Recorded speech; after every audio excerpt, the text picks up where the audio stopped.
Return, O Virgin Daughter of Israel, to these your highways by which you went. Welcome to Reunion Roadmap, a place to discover the people and communities along the highway of restoration for Israel's House of Yosef. Reunion Roadmap is a B'nai Yosef North America production. Be our guest for the next hour as we meet the people of the emerging House of Yosef here in North America.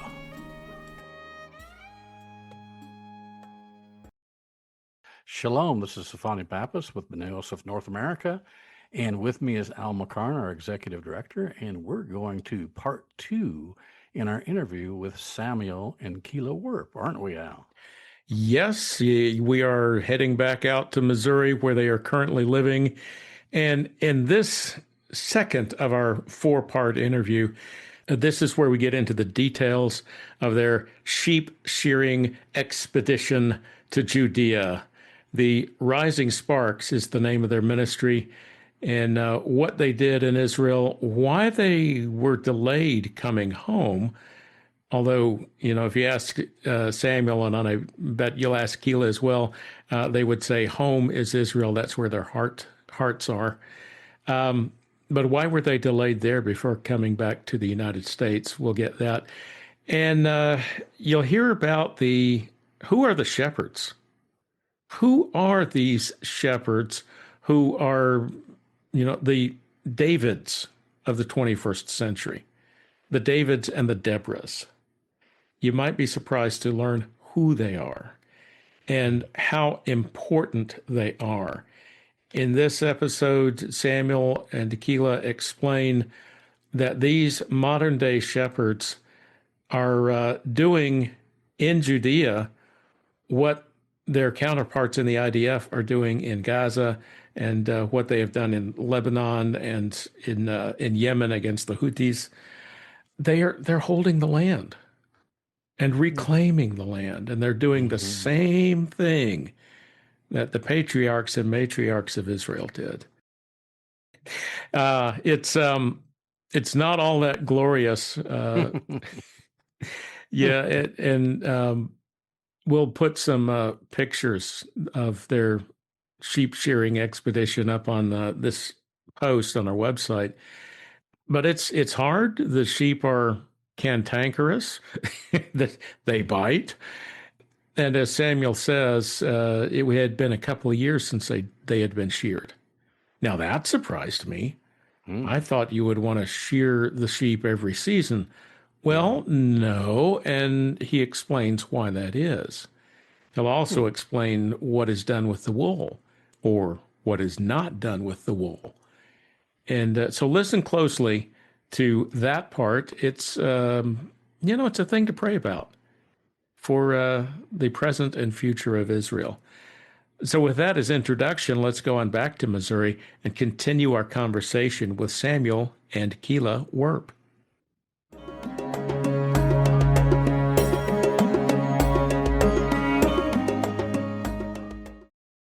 There's another 21 days that are going to be coming up next year, and we need a lot more people to grab this message and run with it. Right. Or even just get their toes in the water of this interesting pool that we share. It's like the pool of Siloam,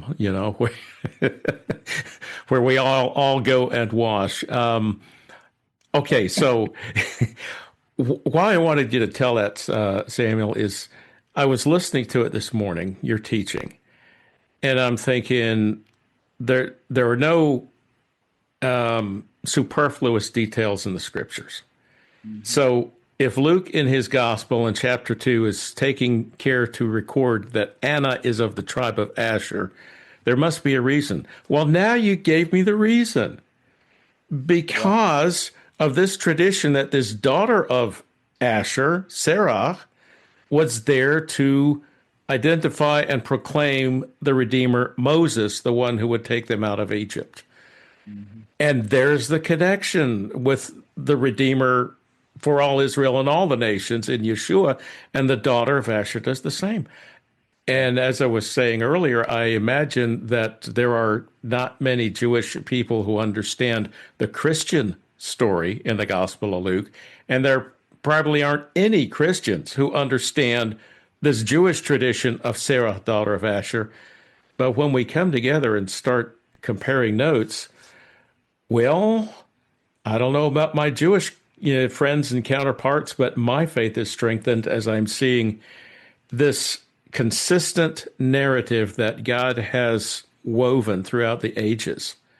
Mhm. This narrative of redemption, and it goes through Abraham and his family and this nation that he fathered, he and Sarah together brought into existence. And now we get to continue the story. How exciting! So Yeah, good. it is. It's so good. Yeah. Come to the kingdom for such a time as this. That's right. And that's another theme. Hey, I want to talk to you guys about the trip you made to Israel, as in you got married and then shortly thereafter you're on a plane to Israel and you're there not as a, honeymoon as we think about it, but you go there to work. Yeah. And it's kind of sweaty, like, nasty, dirty, get your hands cut up work. So let's see. Keila, I would love to hear this first of all from your perspective. Was Yeah. it what you were expecting as starting out life with your husband? It was the honeymoon of my dreams. It was. Of your nightmares? No, no. No, it really, well, when he first came to me and said, "Hey, I want to do the shearing trip. It will be like right after our wedding," which it ended up being like a month after our wedding. I didn't have any hesitation. I really felt, well, in some ways I was worried the planning for the shearing would, kind of affect planning for the wedding, but it didn't really. And I, yeah, I was really on board with it. I think hopefully you think the same, that you saw the Mhm. same. Yeah. It was encouraging for me because like I had told or I'd said before, after 2023, I told God, like, I want to do, like, help me to do something for your people and supporting them. And so it was just really encouraging for me, honestly, when he came to me and was like, we're gonna do this. He didn't really give me the option, honestly. No, it didn't. It has to be done. Yeah, and so I was like, yeah, let's do it. That sounds fun. Of course, it came with its own challenges. There were challenges for sure. Especially we had to learn how to work together. We had to get over a few bumps in the road. But I think it was overall, we helped the people of Israel, so that's all that matters. So It definitely made us grow up, I think, faster than most couples because we had to make some very um, decisive decisions regarding situations that would arise. And we also took on a tour of some friends through Israel. And it really, yeah, during that time. yeah, I think it matured our relationship really quickly. Um, but in that way, it's been good because since that time, it's kind of been smooth sailing. Like we figured out really fast, you know, how we bothered each other and what we, and how to work together best, and just got it all over in, a matter of a month or so, and we've just kind of been enjoying the cruise now. So there hasn't really been any surprises as of late because we just kind of got that all over with in our honeymoon stage of shearing sheep and touring people and making some decisions that generally I don't think married people have to worry about certain things. So it was really good. It was a really good trip, and it was something that I think we wanted to do and that we want to continue to do is show that we want to be serving. Yeshua came not to be served but to serve, and what better way to have a honeymoon than to do that, than to do exactly what we want the rest of our life to look like, to be people of service. And so we kind of just wanted to start our relationship out with a kind of our own declaration of this is who we are and this is what we're going to be pushing towards. And yeah, so all the money went towards that, but it was a great trip. It was an amazing trip. So That's remarkable. Now, when we spoke, Samuel, just before your wedding, You were telling me about it. Your ministry is called Rising Sparks, and it was under that umbrella that you put together this expedition to go to Judea and shear sheep. So how did it come off? I mean, how many folks went with you? How many sheep did you shear? And how long were you there? Yeah, so we were there in Israel for 2 months.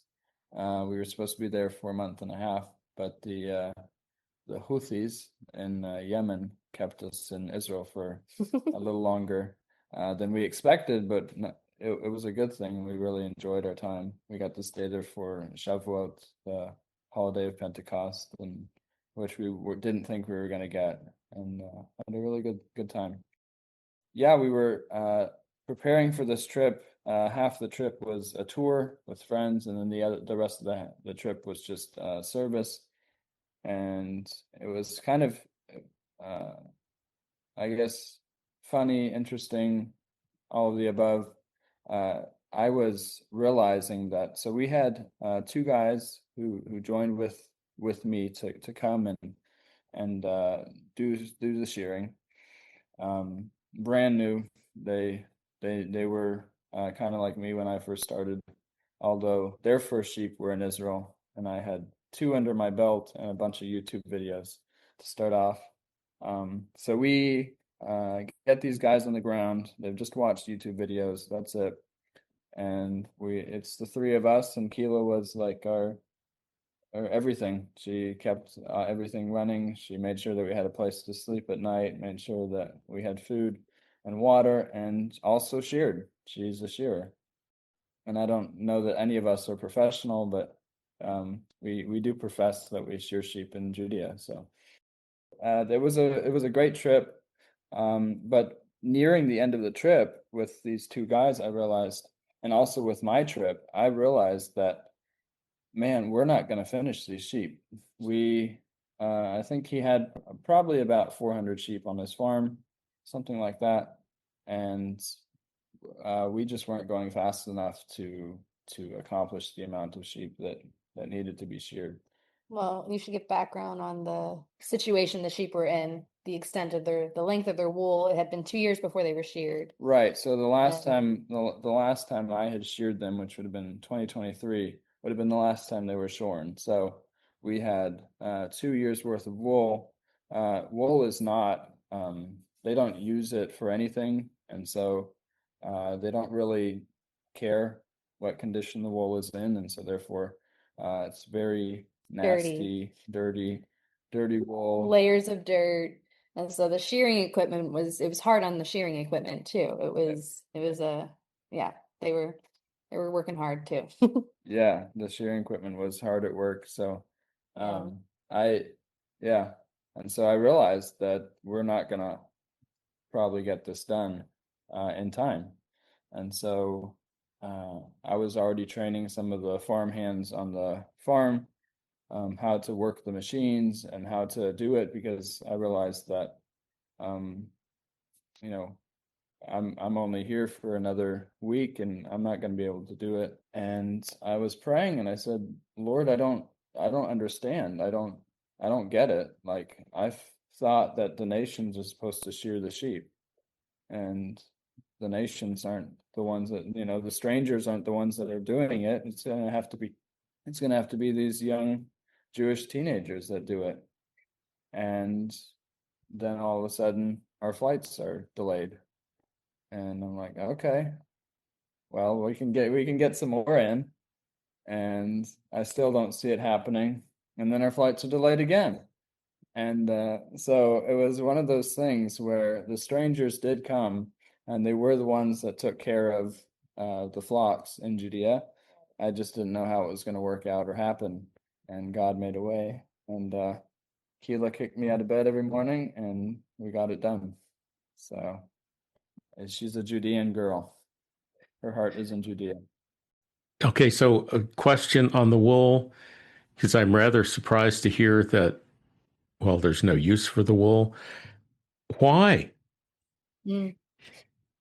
In the Uh, future, there might be use for it, but yeah, it's so the reason for having sheep currently in the land of Israel, especially Judea, is there is basically a land war between the Arab population and the Jews who are resettling, I should say, the land of Judea. Just as for context, historically speaking, the land of Judea is the land of the Jews, and so it's kind of hard to say that these people are colonialist European settlers when they're settling in a place that's called Judea and they're Jews. So in Hebrew, it's even better, right? The Yehudim should be in the land of Yehuda. So these people are making a claim. They're standing on the promises of God regarding the promises made to Abraham, Isaac, and Jacob, that this would be their land and the land of their descendants forever. And the Arabs in the area are trying to claim that land for themselves. And so the best way that you can claim an area is by being a shepherd. A shepherd, as when you are a shepherd, you can control a large swath of area because you have grazing rights. And so because of those grazing rights, that land falls under your jurisdiction. That doesn't mean there's not problems. I know of a lot of these young settlers who are on the front lines, basically, of what's happening here. Yeah, I just wanted to, maybe you want to read that. A friend of mine wrote a little thing about the teenagers who were there, and I was just thinking about that. But Keila, maybe you want to read it. This is one of the guys. Jonathan? This is Daniel, and this is Daniel, one of the guys that came on the shearing trip with us. He's the up and coming shearer. So he wrote this about the sheep and the shepherds and shepherdesses that take the sheep out every morning and afternoon. I have been noticing that the war in Judea is being fought by teenagers. I know some of these kids, and they're like 14 or 15. They are going out with the sheep all day, and I mean each one of them is going out by themselves unarmed.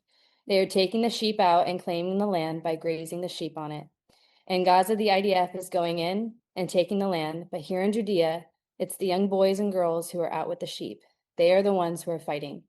Just like in any other war, there are some people who get killed and some people who get hurt. But in the end, it's amazing to think that it's these people who are really fighting for the land that God gave them, just some regular farm hands. So, yeah. And that's the reality of it. It really is. These are some young teenagers who have given their lives to being committed to truly not just a physical battle that's happening, but a spiritual battle that's happening for this promised land. And so the sheep is one of the best ways to hold land and to prevent Palestinians from building on it or from grazing their sheep on it or claiming it as their own. And also there's a linguistic connection between the word kebes, which is sheep, and kivush, which is to conquer or to settle. And so kivush, the way that you settle a land is by kebes, is through sheep. And so Abraham was a shepherd, and Isaac was a shepherd, and Jacob was a shepherd, and King David was a shepherd. And these people were just following in their father's footsteps. The wool, not such a big thing. We are trying to encourage, I think, and maybe in the future we can encourage them to make something of it, because one of the things that you can do with wool is use it for water retention, and spreading it over the ground, it'll hold water. And if there's one place in the world that could use some water, aside from maybe the Sahara, would be the land of Judea. So a land that's been desolate for 2,000 years could use a little bit of water and a little bit of water retention. So I think that's part of the journey. We are working with them and encouraging them in reclaiming their land, their promised land.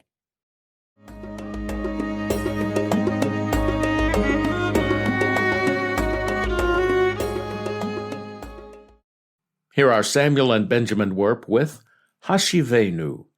Turn us back to you, O Lord, from Lamentations 5:21.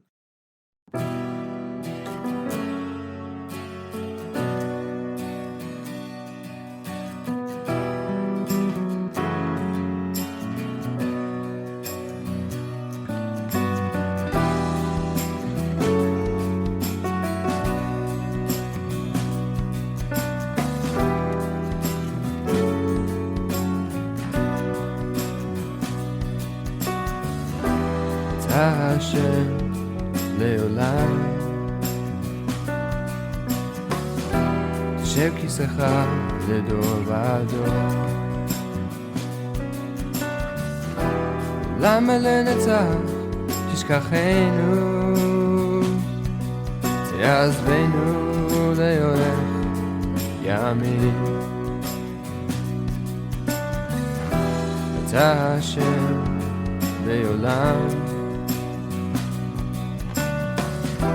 תשב כיסאך לדור ודור. למה לנצח תשכחנו, תעזבנו להולך ימים. You, O Lord, reign forever. Throne endure to all generations. Why do you forget us in your displeasure, and forsake us for so long a time?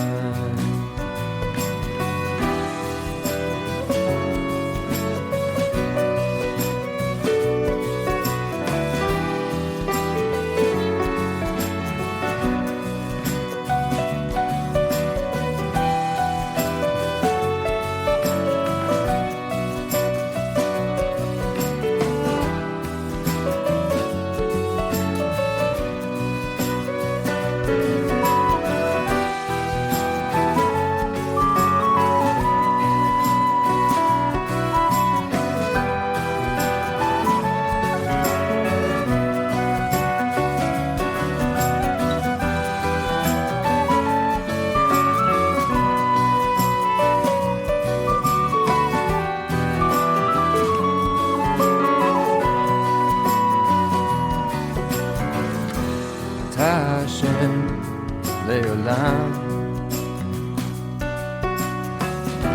תשב כיסאך לדור ודור.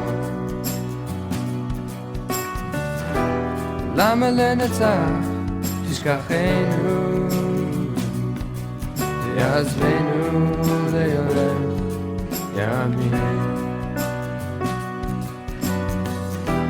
You, O Lord, reign forever. Throne endures to all generations. Why do you forget us in your displeasure, and forsake us for so long a time? Turn us back to you, O Lord, and we will be restored. Renew our day as of old. Turn us back to you, O Lord, and we will be restored. Renew our days as of old. Renew our days as of old. Renew our days as of old. חדש ימינו כקדם.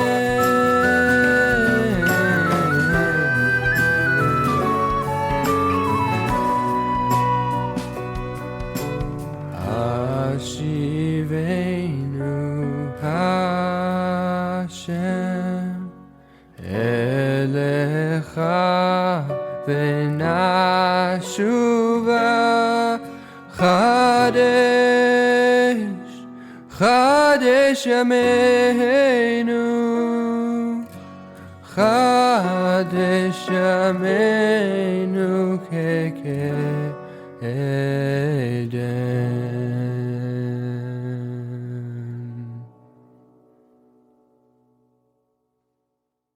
Shalom, everybody. Welcome to the mid-rush portion of Reunion Roadmap. This is David Jones. With me today is Barry Phillips. Shalom, brother. Shalom, David. Got a question for you, Barry. Do you think, as you were a child, and I'm saying, all the way down from like 4 years old up even into your beginning teenage years, 13, 14, something like that. Do you think when you were a child, you would have been full, ready, willing, and able to strap on a tool belt and go out on a construction site? I'm still not able. Yeah, like the older I get, the more I'm like, yeah, I can't do that no more.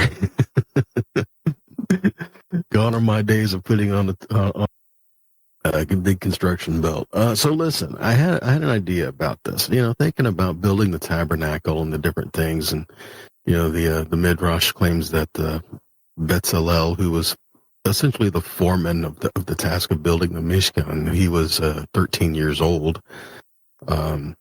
And thinking about scriptures like out of the mouth of babes, you have ordained truth or perfected praise, or things like that, depending on which translation and where you're reading from. The things that we see about the importance of teaching it to the next generation, like the Shema. All through the Tanakh, we see the importance of teaching the scripture to the children. And this is the truth. You are to love Yahweh your God, and you shall teach it to your children. I mean, over and over and over again, we see these truths. It's not a new thought to think that, pardon the stereotype here, but, children are our future. It really is true. We are giving them the tools and equipping them to not just take what we've given them, but to build the future for themselves and their children. So we are helping to pave the way for the next generation.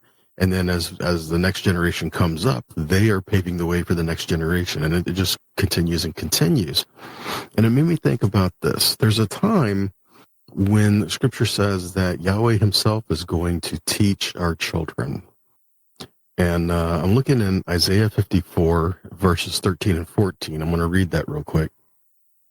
All your children will be taught by Adonai, and your children will have great shalom. In righteousness you will be established, and you will be far from oppression, for you will not fear, and from terror, for it will not come near you. The interesting thing about this is, I just love the way that it reads, but there is commentary that says to read it on a different level. Rabbi Jonathan Sachs had a commentary that says this: scholars increase peace in the world. As it is said, all your children shall be learned of the Lord, and great will be the peace of your children. But you should read not your children, but your builders.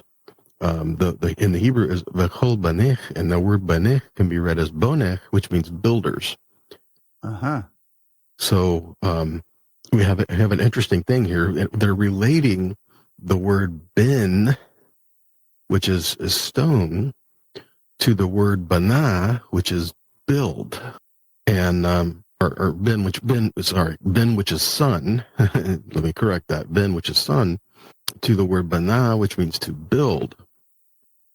And so they're saying when we're teaching our children, when our children are learned from Yahweh, they will be builders for us. And then he says, when scholars become builders, so then it's not just a matter of having knowledge and not just, being wise, it's also having skill.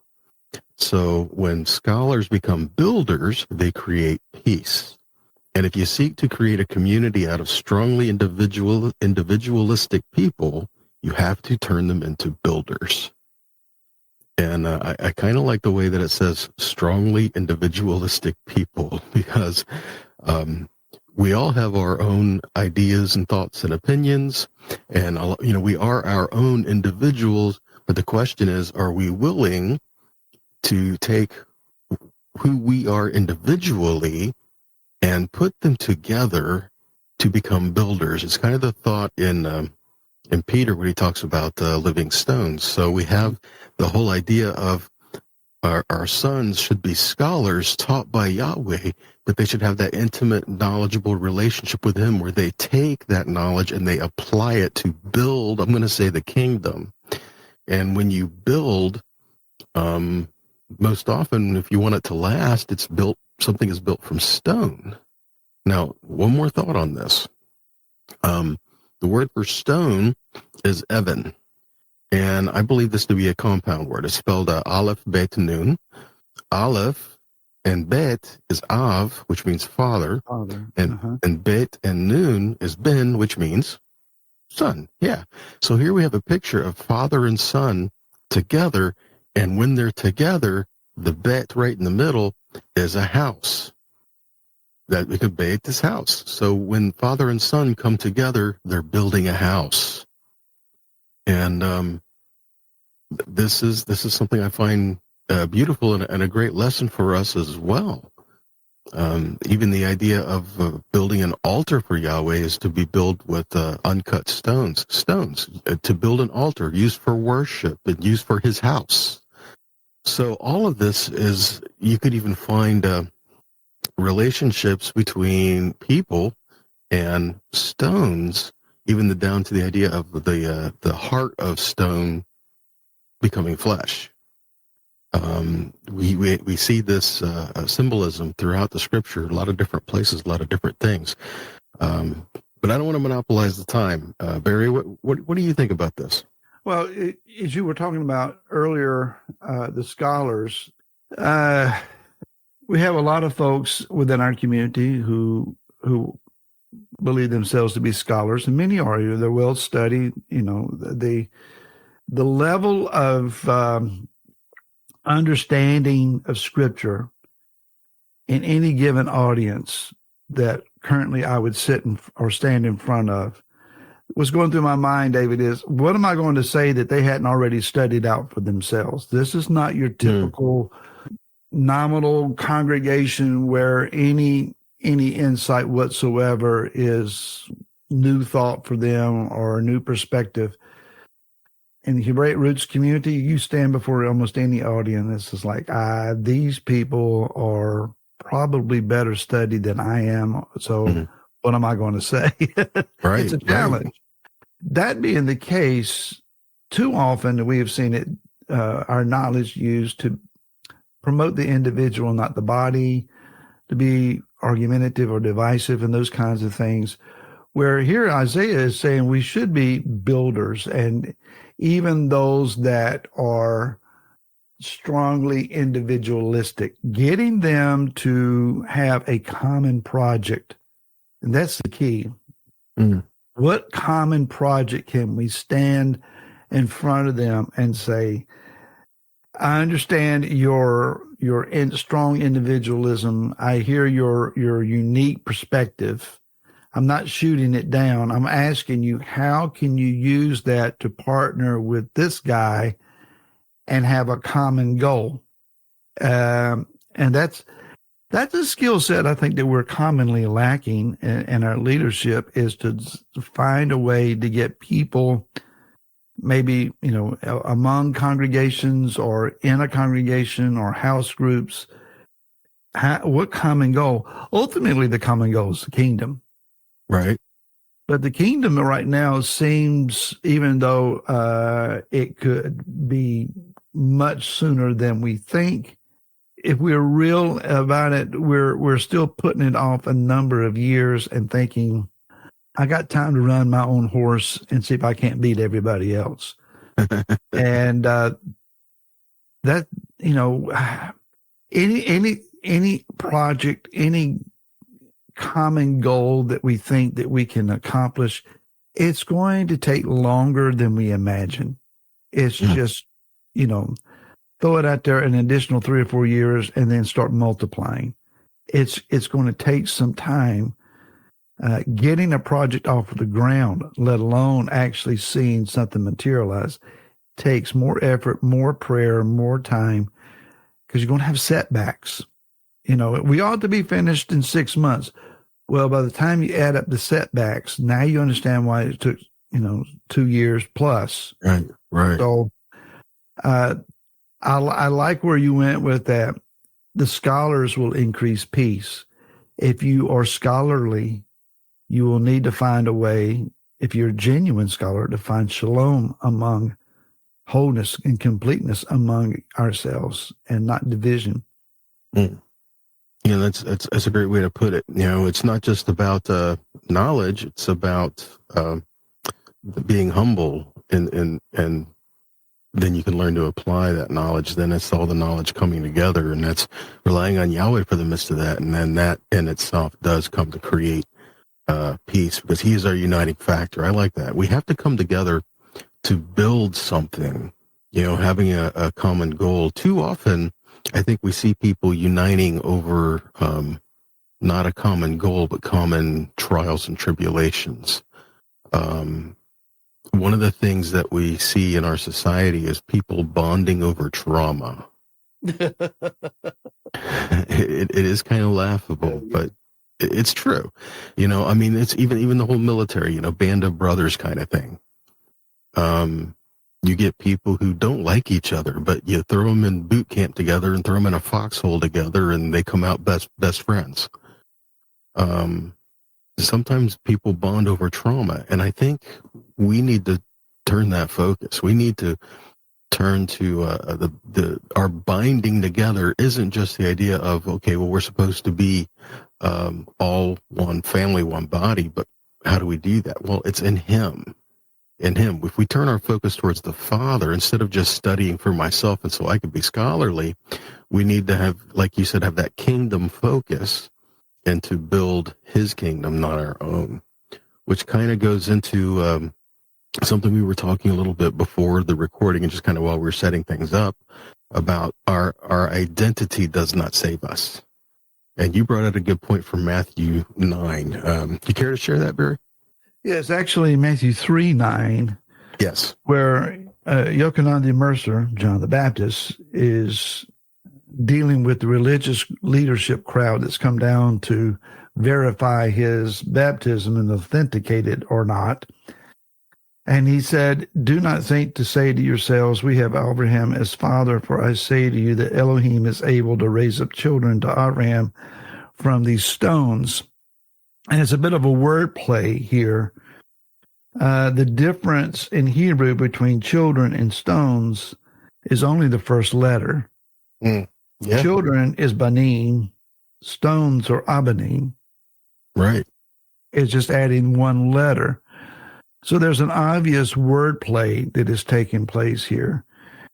And my thought on that was that we might have this opinion, well, our return to Torah movement here, Hebrew Roots community, whatever term you want to use to describe whatever we are, whoever we are, we may have this mindset, well, we have to succeed in order for prophecy to succeed. We can't fail. This will work, even though in some places it seems that it's unraveling at the seams.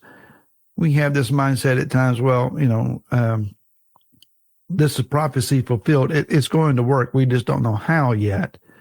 We have to realize that if we fail to remain a cohesive body to become one stick, as Ezekiel saw, Yah's able to raise up children out of a rock or out of a pile of rocks. So if He can raise up dead bones scattered in Ezekiel's vision, certainly He can do the same with other inanimate objects, like a bunch of rocks. Strongly individualistic people, perhaps, Yah is able to raise up whoever He needs to in order to make this thing work. So we shouldn't be so high and mighty and conceited about ourselves. Just a thought. In that, while you were saying that, it made me think of He can able of these stones raise up children. Makes me think of where it says even the rocks cry out. Indeed. And it's like the raising up and the crying out and the praising, and it's a lot of wordplay in there. Well, but that seems to take us to the end of our time today. Barry, you want to take us out? Sure. Thank you for your comments, questions, any insights that you have. You can reach us at Reunion Roadmap at B'nai Yosef N.A. We look forward to hearing from you. Shalom, David.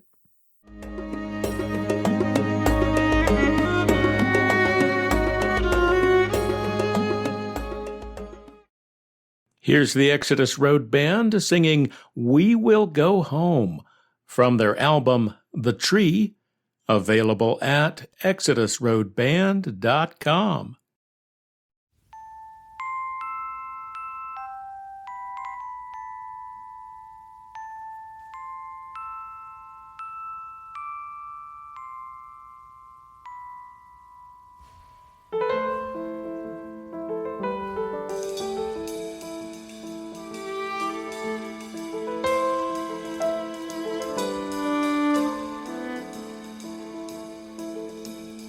Land of milk and land of honey, land of blessing and land of curse, land that's in our hearts so dearly. The shofar will sound and we will go home.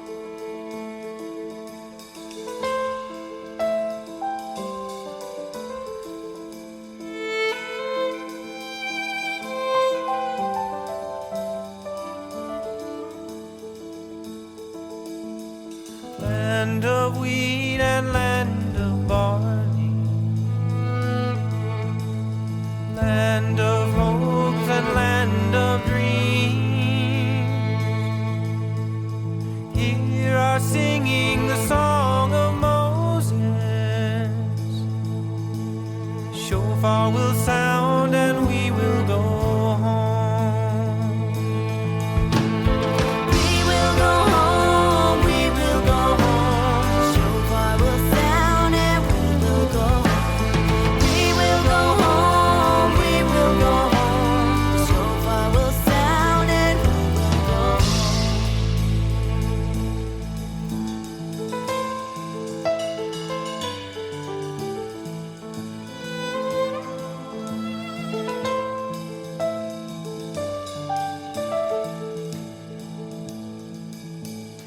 land of exile and land of promise,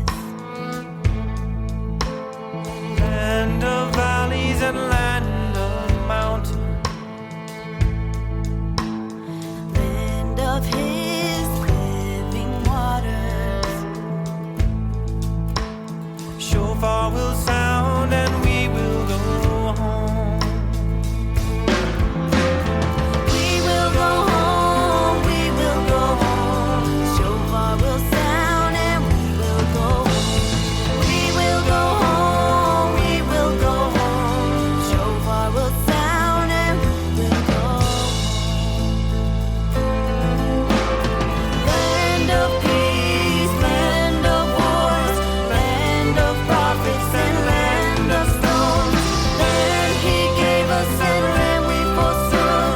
Once not a people, now bought by his blood. Land of peace, land of wars, land of prophets and land of stones. Land he gave us and land we forsook. Once not a people. We will go home, we will go home. Shofar will sound and we will go home. We will go home, we will go home. Shofar will sound and we will go